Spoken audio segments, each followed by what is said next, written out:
les masques dont nous avons besoin, à l'image du Maroc que nous devrions imiter dans ce domaine parce qu'il parvient à cette performance.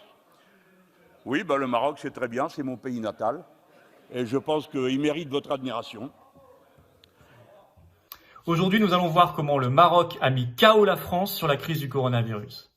Et oui, de manière parfaitement stupéfiante, le Royaume, qui est une ancienne colonie française et qui est pourtant 23 fois et demi moins riche que la France, affiche des résultats très supérieurs aux résultats français en termes de mortalité. Aujourd'hui, à l'heure où on se parle, il y a 77 fois moins de morts par habitant au Maroc qu'en France en ce qui concerne le Covid-19. C'est tout à fait remarquable. 165 morts du coronavirus pour 36 millions d'habitants côté marocain, contre 23 660 morts pour 67 millions d'habitants côté français. Alors qu'est-ce qui peut expliquer une telle différence de réussite sur le coronavirus entre le Maroc et la France? Eh bien, ce sont d'abord des principes qui sont ceux de l'efficacité, de la souveraineté et de la liberté par rapport au lobby pharmaceutique. On va le voir de manière très concrète, très détaillée, et on verra ce qu'il faut d'urgence faire en France pour rattraper la situation. Principe, je vous le disais, d'anticipation, d'efficacité. Et oui, le premier cas de coronavirus au Maroc date du 2 mars dernier. Eh bien, figurez-vous que seulement 14 jours plus tard, le 16 mars, le Maroc ferme l'intégralité de ses écoles, collèges, lycées.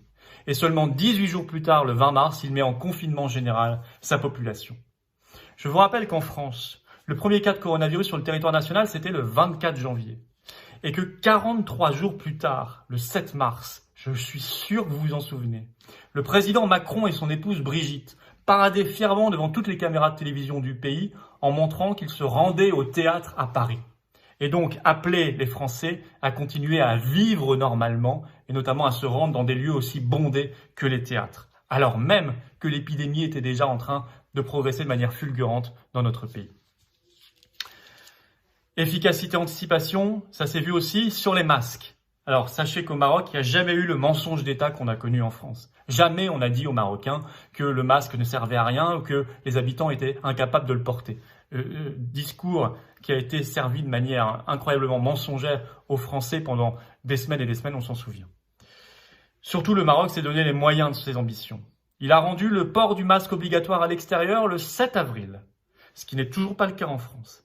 Et pour y parvenir, il s'est mis en situation de production maximale, de mobilisation générale, de vraie économie de guerre, ce que n'a jamais fait la France. Ainsi, aujourd'hui, le Maroc produit 7 millions de masques par jour, soit 49 millions de masques par semaine. Et attention, on parle de masques chirurgicaux aux normes. Alors que le président de la République Macron a annoncé que la France produisait 8 millions de masques par semaine. Ce qui est tout à fait, là aussi, stupéfiant, puisque la France est une puissance beaucoup plus industrielle et beaucoup plus riche que le Maroc.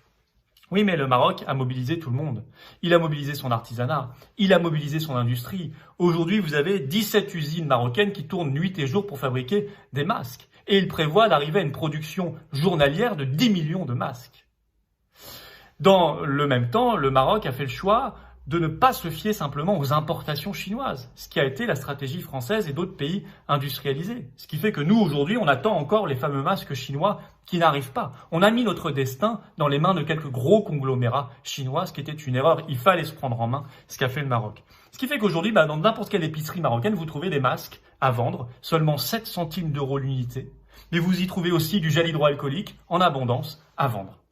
Je vous rappelle qu'en France, moi je l'ai vu, vous trouvez des masques en vente libre à 8,50 € l'unité ou à 10 € l'unité.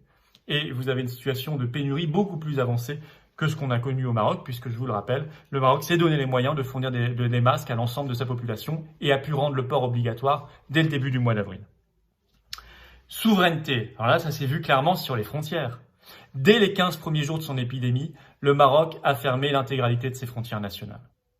La France, je vous l'ai dit, ne l'a jamais fait, ne le fait toujours pas et n'a pas prévu de le faire pendant le déconfinement après le 11 mai. Nous avons même appris hier par la bouche du Premier ministre Édouard Philippe que pendant le déconfinement, on allait rétablir en quelque sorte des frontières entre départements et régions françaises puisqu'on n'aura pas le droit de se déplacer de plus de 100 km par rapport à son lieu de domicile. Mais il n'a pas parlé des frontières nationales. Elles seront toujours ouvertes. Ce qui fait que concrètement, pendant le déconfinement, il sera plus facile d'aller de Berlin à Paris que de Paris à Lyon.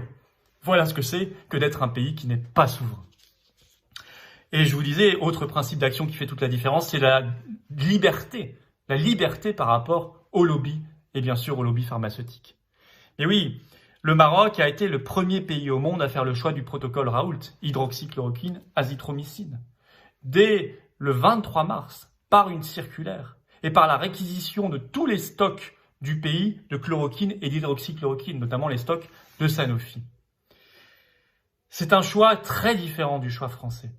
C'est un choix globalement très différent du choix des pays les plus riches, qui ont fait le choix unique des essais cliniques. Alors vous savez, les essais cliniques, c'est très propre du point de vue méthodologique, formidable. Mais le problème, c'est que ça produit des résultats plusieurs mois après. Et donc, pendant ce temps-là, eh bien, la bataille a eu lieu. Et la bataille a fait des dizaines de milliers de morts. Bien non, le Maroc a fait le choix de ce qu'on appelle la médecine observationnelle. C'est-à-dire partir de l'observation de ce qui marche. Faire avec les moyens du bord. Et notamment un médicament qu'on connaît bien, pas cher et peu dangereux. Le résultat a été très probant parce que dès le 9 avril, on a vu sur la courbe de mortalité du coronavirus un décrochage du nombre de morts au Maroc et en même temps un décollage du nombre de guérisons. C'est une grande différence entre la gestion de la crise côté marocain et côté français. Au Maroc, on produit 5 millions de masques par jour, quand en France, on en produit à peine 1 million. Voilà la réalité. Maroc qui est une population qui est la moitié de celle de la France. Alors pourquoi au Maroc, on est capable de produire des masques, de les vendre dans les supermarchés, et pourquoi en France, sur les devantures de pharmacie, il est marqué, il est interdit de vendre des masques à Monsieur Tout-le-Monde. Et pourquoi nos médecins n'ont toujours pas de masques? C'est une honte absolue. Tous les scientifiques, les médecins, l'Académie des sciences, on est encore ce débat sur les masques. Il y a des pays, excusez-moi, qu'on regardait de haut, jusqu'à présent, je pense au Maroc, absolument, qui vend les masques en supermarché par paquet de 100 à sa population, qui est mis en place un processus de fabrication entre la puissance publique, entre le privé. Alors ils n'ont pas nos installations hospitalières, ils n'ont pas nos services publics, c'est vrai. Mais mes amis marocains aujourd'hui me disent, nous avons des stocks de masques disponibles dans les supermarchés. Comment le Maroc, oui, on a été un peu arrogant parfois avec ce continent africain dans le Maghreb, donc est capable de faire ce que nous, 6e puissance mondiale, nous ne faisons pas. Parce que sans doute, il faut qu'on s'interroge quand même. Vous avez des stocks aussi stratégiques sans doute qui étaient plus importants que ceux de la France. Voilà. Mais là, on parle d'un pays qui a décidé d'être souverain dans sa fabrication. Peut-être qu'il faudrait que nous donnions un coup de fil aux autorités marocaines pour voir comment elles sont organisées en planification, en fabrication. Mais là, depuis hier soir, le Maroc lui-même a rendu le port du masque obligatoire pour tous. Et c'est ce que nous devons faire en France.